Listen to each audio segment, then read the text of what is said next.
I kept the handbill folded in my apron. Whitaker, 1 cow, still underlined in pencil. My ration page said cornmeal for 9 days, beans for 6, and wood for 2 nights. If that merchant's paper took my milk away, my boy would thin down before winter let go. So I led her into the ravine windbreak and listened hard for any sound I couldn't afford.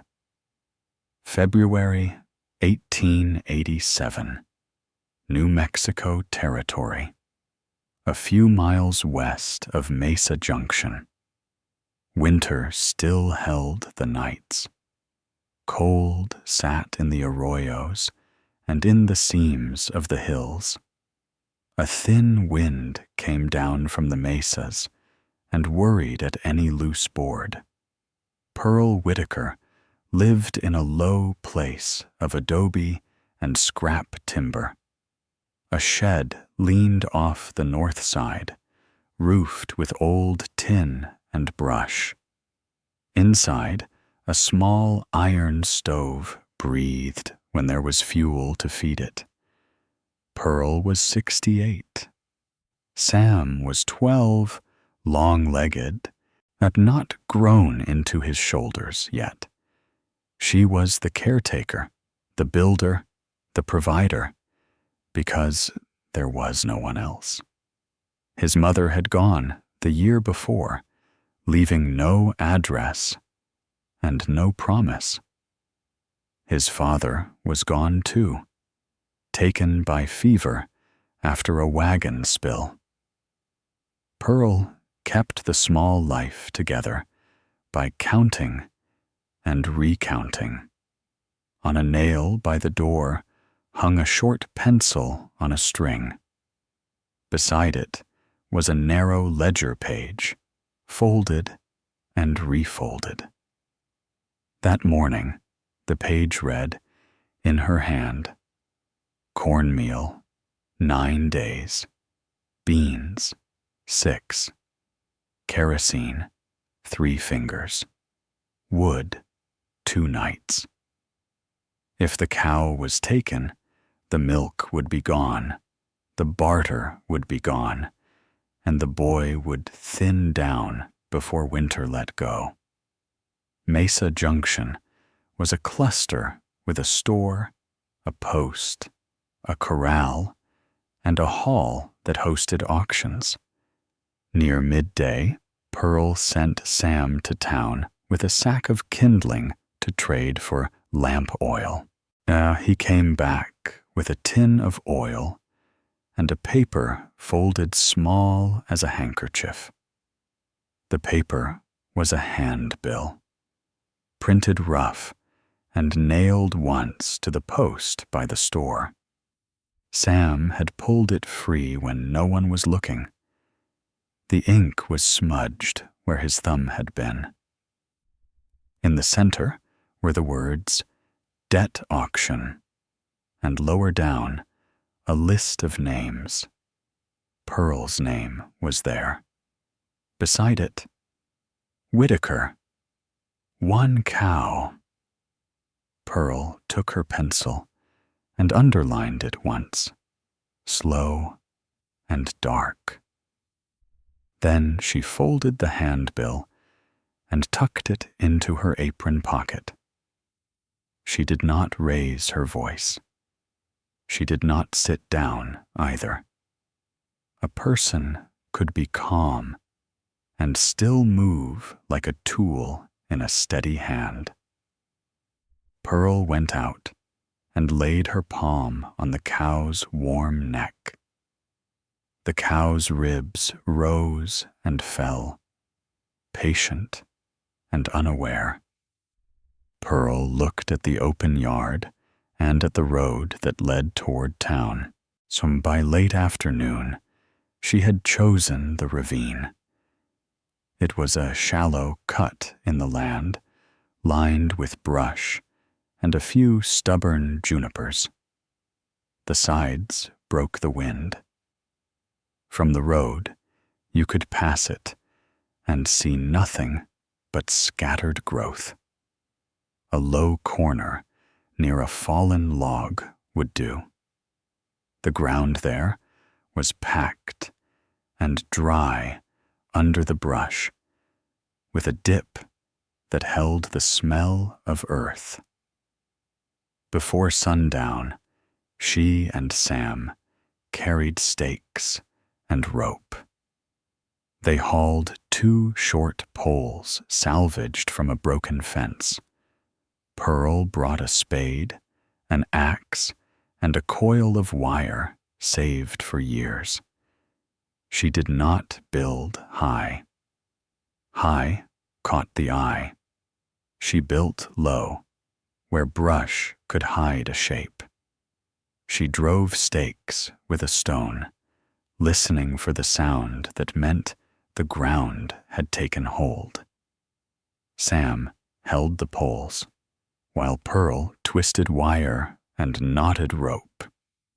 A roof of brush went on top, layered like shingles, then a strip of old canvas, then brush again. After dark, by lamplight, Pearl wrote a new line in the ledger.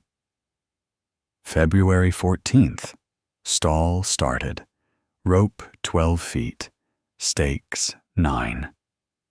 Sam watched her hand. "What if they come tomorrow?" he asked.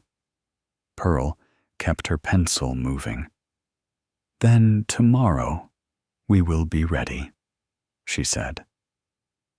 At 3:40, long before any rooster would think of talking, Pearl was awake. The stove had died down to ash. Cold had crept under the door, thin as a knife. She pulled on her boots and wrapped her shawl tight. Sam slept with his hands curled near his face. Pearl took the handbill from her apron, smoothed it, and read it again by lamp. 3 days until they would stand in town and call her cow like it was a chair. First light was gray and plain. Pearl measured the frost line inside the wall with her thumb. It reached the height of her first knuckle, and she marked it on the door frame with charcoal. "February, frost to here," she wrote beside it. Proof was not always for other eyes.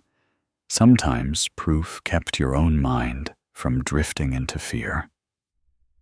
By mid-morning, she brought the cow down to the ravine. The cow resisted at first, not wanting to leave the pen. Pearl spoke low and steady, not coaxing, not scolding. Sam walked ahead with a handful of hay, shaking it so the cow could smell it. They went down in a way that did not leave a clear trail. Pearl dragged a juniper branch behind her like a broom. In the ravine, the stall waited like a shadow. Pearl guided the cow into it and tied her with slack enough to lie down. She set a trough made from a cut barrel stave. A bucket of water went in, half full, so it would not slosh and make sound. She measured feed into a pan. 2 handfuls of cracked corn, a one of dried weeds, a pinch of salt. Too much feed made noise. Too little made a cow complain. Pearl listened to the slow grind of chewing. In town, the same day, the storekeeper, Mr. Latimer, spoke about debts like they were weather. When Sam came in with split kindling, Latimer leaned over the counter. "Tell your grandma the sheriff will be by," he said. Sam kept his eyes on the scale weights. He took a trade chit instead of coins, because Latimer said he was short on change. The chit was a square of paper with 3-cent credit in pencil. Sam folded it into his pocket. Back home, Pearl laid the trade chit on the table. She wrote, "February 15th, Latimer chit 3 cents, and drew a small box around it. Sam's throat worked. "It's not much," he said. "It's a start," Pearl replied. Then she took out a flour sack, empty and flattened. On one corner was a faded stamp. Mesa Junction, Milling, 50 pounds. Pearl ran her finger over it. "We keep tags," she said. "Tags keep memories honest." That evening, the wind shifted, sharper, carrying the smell of ice. Pearl checked the Ravine stall before dark. The cow's breath steamed in short puffs. Pearl tightened the brush roof, tucking ends in so they would not flap. Flapping drew eyes. Flapping also drew fear. After midnight, Pearl woke to a cough from Sam. It was small, but it was there. Pearl warmed water on the stove. A spoon of honey went in, the last of it from a jar. She wrote on a scrap, "February 16th, Sam, cough. Honey, 1 spoon. The scrap slid under the ledger page like a second layer of truth. By 6:10 the next morning, she sent Sam to town again. "Keep your scarf up," she told him. "Stay out of the hall," she added, and Sam nodded and took the road with mended harness straps to trade for beans. Pearl went to the ravine with a bucket and a quiet mind. The cow needed water. Water was weight, and weight meant time. Near midday, she heard voices on the road above the ravine. Men, 2 of them, laughing. Pearl froze, one hand on the brush roof. The cow flicked an ear. Pearl put her palm on that ear and pressed gently. The voices passed. One man said, "Old Pearl's cow will fetch a fair price." The other answered, "If she still has it." That afternoon, the sheriff rode up to Pearl's yard. He was a tall man named Hargrove, with eyes that did not settle. His gaze moved to the empty pen. Pearl met his eyes, without blinking. "You got notice?" he said. Pearl lifted her apron just enough to show the folded handbill inside. "I saw it," she said. "A cow will be at the corral on auction day," he told her. Pearl nodded once. He turned his horse and rode away. When he was out of sight, Pearl went into the house and wrote, "February 16th, Sheriff at 2:15, said corral." She underlined 2:15. Time mattered. Words mattered. a woman with paper could stand straighter in front of men with boots. Sam came home at dusk with beans and a second trade note. He had fixed Mrs. Rowe's gate latch. Mrs. Rowe paid him with a half cup of beans and a note in her own hand. Pearl read it by lamp. Paid Sam 10 cents toward Whitaker account, it said. Pearl set the note beside the handbill and smoothed both. "This is proof," she murmured. The next day brought a thin snow, not deep, just enough to show every track.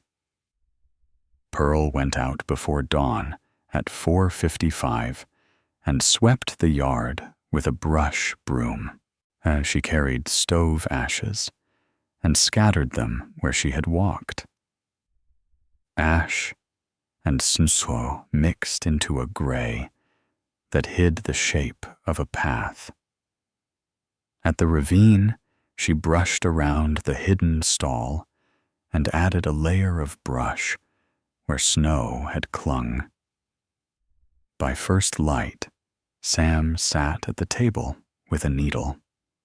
He patched his mittens, counting stitches aloud. 24, 25, 26. Pearl wrote it down without looking up. February 17th, mitten patch, 36 stitches. A stitch count record was another kind of proof. In town, the hall was being swept for the auction. Someone chalked names on a board. A boy older than Sam, named Deke, nudged him and snickered. "Your grandma's gonna be cowless," Deke said. Sam kept his hands in his pockets. "She's gonna be paid," he said, and walked on. Back home, Pearl set a small pot of milk on the stove, warming it slow, and she skimmed cream carefully, not wasting a drop. Cream went into a jar for butter. Skim milk went into cornmeal to stretch it. She wrote, February 17th, milk 2 quarts, cream 1 cup. A person could feel poor, or a person could count. Counting made poor into a list that could be handled. Near sundown, Pearl took a lantern and went to the ravine. The cow shifted and bumped a stake. The sound was dull, but it was a sound. Pearl checked each knot and wrapped cloth around the one that creaked. Then she sat a moment on the ground and breathed with the cow. Warm breath, warm hide, brush roof overhead. A hidden place could still be a kind place. On the morning of the auction day, Pearl woke before the sky turned. At 2:50, she was already dressed. The stove had enough wood for 1 hot hour. So Pearl used that hour to boil beans and fill a jar with warm broth. Sam stood by the door, rubbing his eyes. "Do we go?" he asked. Pearl looked at him and then at the handbill. "We go to the edge," she said. She added, "We listen. And we do not offer the cow." They walked toward town as the stars faded. Pearl carried papers tied with twine, handbill, trade chits, Mrs. Rowe's note. A ledger page with numbers. Sam carried a sack with 2 small wheels of cheese wrapped in cloth. Pearl had made the cheese in the quiet, dark hours, so the smell would not carry. By 5:40, they reached Mesa Junction. Smoke rose from the store chimney. Men stood near the corral, stamping their feet. Pearl kept to the side, near the post office wall. A calm woman in the shadow could see more than a loud man in the center. Sheriff Hargrove climbed onto a crate. He cleared his throat and called out names. A wagon, then a table, 1 sack of oats, then Whitaker, 1 cow. Pearl did not move. Sam's fingers tightened on the cheese sack. Heads turned, searching for the animal. Hargrove's eyes found Pearl. "Where's the animal?" he asked. Pearl lifted her papers. "I came to settle," she said. Mr. Latimer stood beside the sheriff, hands tucked in his coat. "Settle with what?" he snapped. Pearl held up the trade chits, the note, the ledger page. "Settle with what's owed," she answered. Latimer leaned closer, squinting. "This is pennies," he said. Pearl kept her voice low. "Pennies add," she replied, and handed the bundle to the sheriff. Hargrove read.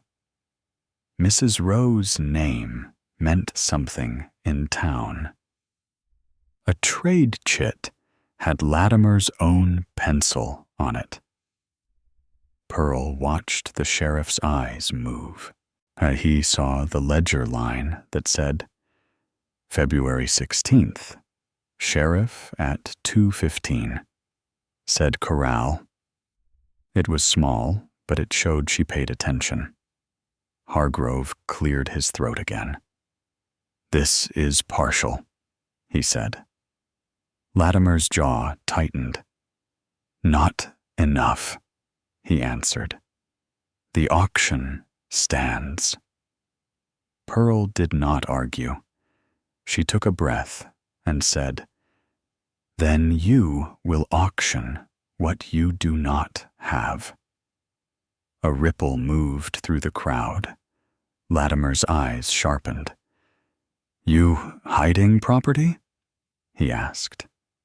Pearl's gaze stayed level. "I'm keeping my cow fed," she said. "Winter does not wait for paper." Hargrove raised a hand. "Enough," he said. "You got till sundown to produce the cow. If you don't, I'll send men." Pearl nodded once and walked away without running. Behind the livery, Pearl opened Sam's cheese sack. She cut small pieces and offered them to 3 women she recognized. 10 cents each to go on my account," she said. Coins and a small bag of flour changed hands. The flour sack carried a tag stamped Latimer and Company. Pearl kept the tag, folding it with the handbill. Another proof to carry. By midday at 12:20, Pearl and Sam were back at their place. The sky had thickened. Snow clouds sat like a lid. Pearl went to the ravine. The cow blinked slow. Pearl leaned in and whispered, "Quiet, girl." Sam poured water into the trough, careful not to splash. In the afternoon, the wind climbed. It ran along the ravine like a river. Pearl added more brush to the windward side, building a second wall of sticks. She pressed clay into gaps at the ground to stop drafts from curling in. Pearl worked until her hands felt stiff. At 4:05, as the light started to thin, 2 riders came down the road. Pearl saw them from the yard. She walked into the house and picked up her stove tools. She wrote on a scrap and pinned it above the stove. Flue check 410. Tighten collar. It was true, and it was also a shield.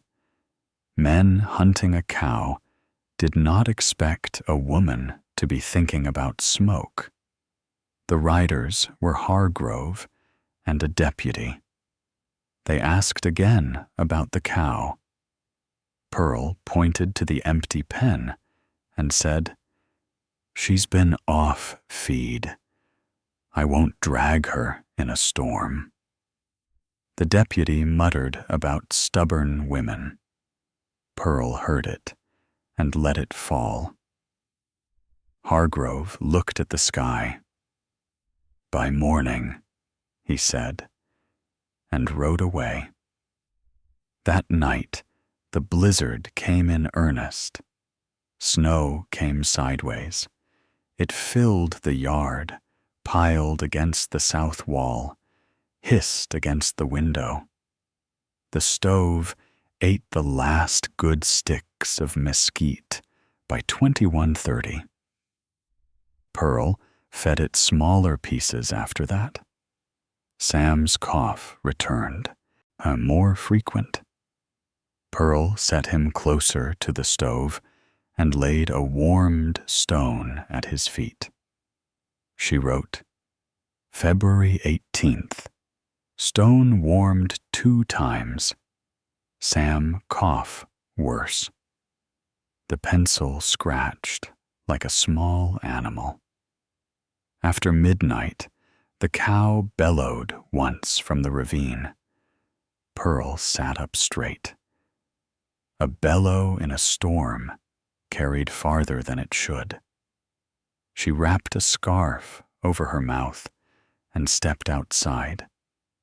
The wind hit her like a hand. Snow stung her face. Pearl moved slow, feeling fence posts under her fingers.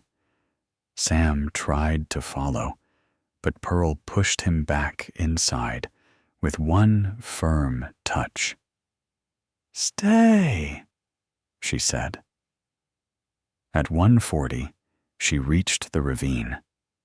The brush roof had sagged under snow. The cow stood uneasy, shifting her weight. Pearl dug snow away with her hands, then the spade. She drove a new stake into frozen ground, striking it with the back of the axe. She paused between hits, listening. Only wind answered.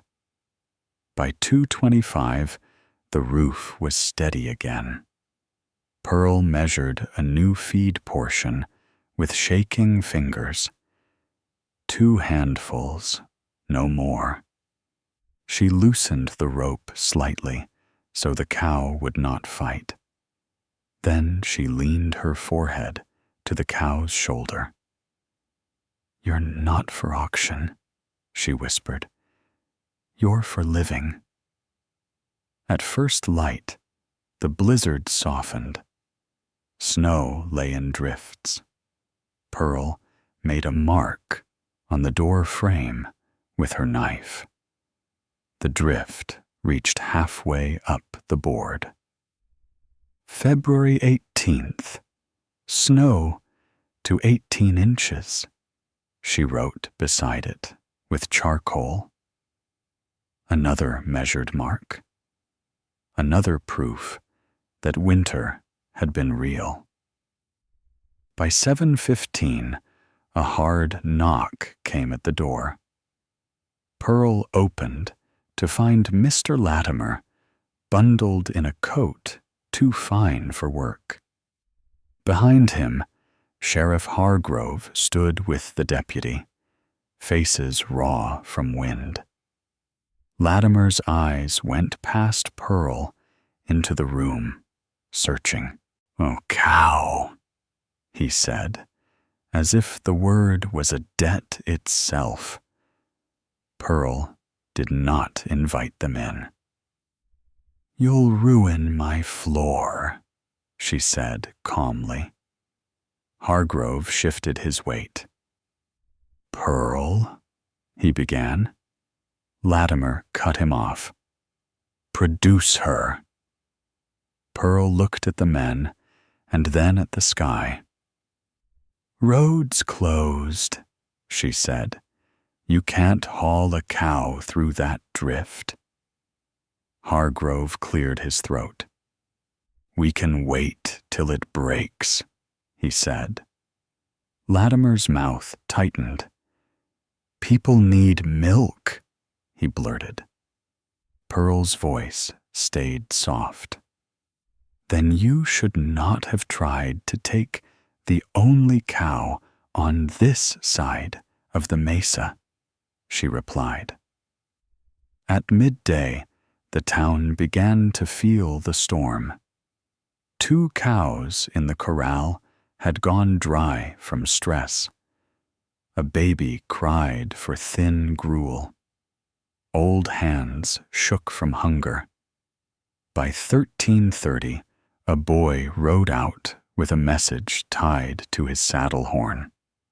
He stopped at Pearl's gate and called out, "Pearl, the town wants to talk." Pearl warmed the boy's fingers by the stove. She poured broth and watched him drink. Then she read the message. It was written on store paper, but in Mrs. Rowe's hand. "Come to the hall if you can," it said. "Folks are in need. The storm hit hard." Pearl looked at Sam. His cheeks were pale. His cough was quieter, but still there. Pearl did not want to step into town like a beggar. She did not want to step into town like a fighter either. She wanted to step in like a person with something to offer and something to demand, both honest. By 15:10, with the wind calmer, Pearl and Sam went. They left the cow hidden. Pearl tied a bell to nothing and left it in the pen, so a snoop might think the cow had been moved. Small tricks were tools in winter. At 1600, the hall was crowded. Men stood with hats in their hands. Women held children close. The stove in the corner smoked. Its flue loose and drawing pour. Pearl noticed it at once. A man had stuffed rags in the gap. Pearl tugged the collar tight with a twist of wire. Smoke straightened. No one thanked her. They simply breathed easier. Sheriff Hargrove called the meeting to order. Mr. Latimer sat stiff on a bench, jaw clenched. Mrs. Rowe stood near the front, her face drawn. Pearl took a place by the wall. Voices rose about milk and sickness and children and feed. Need made people loud. Pearl waited until the sound thinned. Then she stepped forward one pace. "My cow gives milk," she said. A hush fell. "She also gives me my living. I won't give her away to settle a paper written without my hand." Latimer stood up. "You owe!" he barked. Pearl held up the ledger page. Here is every penny I've brought in," she said. She held up the trade chits. "Here is your own mark." She held up the flour sack tag. "Here is what you charged me last fall." Tags and chits spoke when a woman's voice was dismissed. Mrs. Rowe stepped closer. "How much is left?" she asked. Pearl did not guess. She read from the ledger. 87 cents, she said. A murmur ran through the room. Pearl took a breath and spoke a medium line, clear and slow. "If the town wants milk today, the town can help close that 87 cents and put it in writing that my cow stays mine." Silence held. Then Mrs. Alvarez, baby on her hip, stepped forward and set 2 coins on the table. Others followed. A ranch hand put down a nickel. A woman offered a sack of dried chilies to be sold later. Old Mister, a Beasley, pressed a quarter into Pearl's palm with trembling fingers. Sam watched, eyes wide. Mr. Latimer's face flushed. "This is not how debts work," he said. Sheriff Hargrove lifted a hand. "It is today," he replied. He wrote on a scrap of paper. Pearl watched the words form. "Received 87 cents. Whitaker account settled. Cow excluded from seizure." Hargrove signed it. Mrs. Rowe signed as witness. Latimer stared, then scrawled his name, anger thick in the strokes. Pearl folded the paper and tucked it behind the handbill in her apron. 2 proofs together. By 1745, Pearl walked home with Sam. Snow was soft underfoot. The wind had died to a tired whisper. Sam coughed once, then swallowed it. "Did we win?" he asked. Pearl did not smile wide. Winning was a loud word. "We stayed," she said. "We kept what keeps us." That night, at 1920, Pearl went to the ravine and brought the cow out. Not to show off, to milk her and keep her comfortable now that danger had shifted. Milk hit the pail with a steady sound, like rain on a roof. Pearl measured it. 2 quarts, then a half more.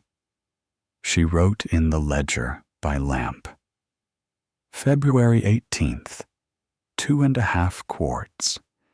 Debt settled 87 cents. Paper signed. Before dawn, at 4:30, Pearl and Sam carried a jar of milk to Mrs. Alvarez. They carried another to Mr. Beasley. Pearl did not call it charity. She called it trade, and wrote it as trade. February 19th. Milk given 1 quart. Alvarez. February 19th, milk traded 1 quart, Beasley.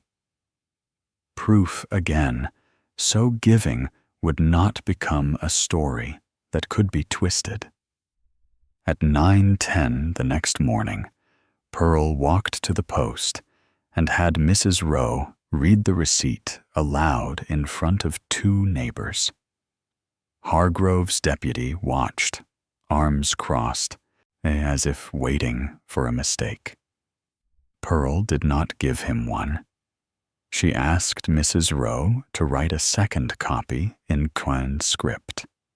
Pearl folded both papers the same way and stitched one into the hem of her apron with 8 tight stitches. She noted it in the ledger. February 19th. Receipt copied. Apron hem, 8 stitches. In the days that followed, talk moved through Mesa Junction. Some said Pearl had shamed Latimer. Some said she was dangerous because she could read numbers. Pearl did not chase the talk. She chased work. She kept the hidden stall, repairing it after the snow fell away. Sam helped, learning where to place stakes so they held. Pearl hung the handbill and the signed paper on the wall above the ledger. Beside them, she pinned the flour sack tag and the trade chits, smoothed flat. Sam stared at the small paper row like it was a map. It was, and it showed where they had been and where not to step again.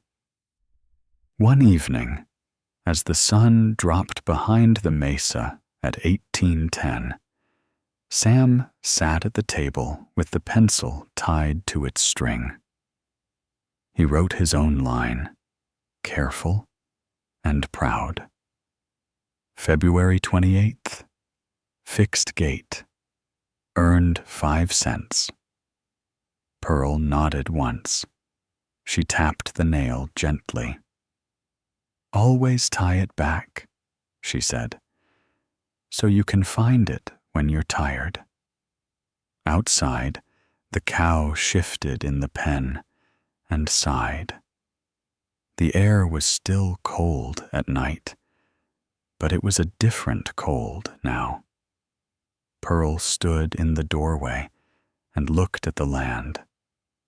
Brush, ravine, road to town, all of it the same, and all of it changed by what a person chose to build. Sam came beside her, shoulders closer to groan. "Grandma," he said, "do you think they'll try again?" Pearl put an arm around him, light but steady.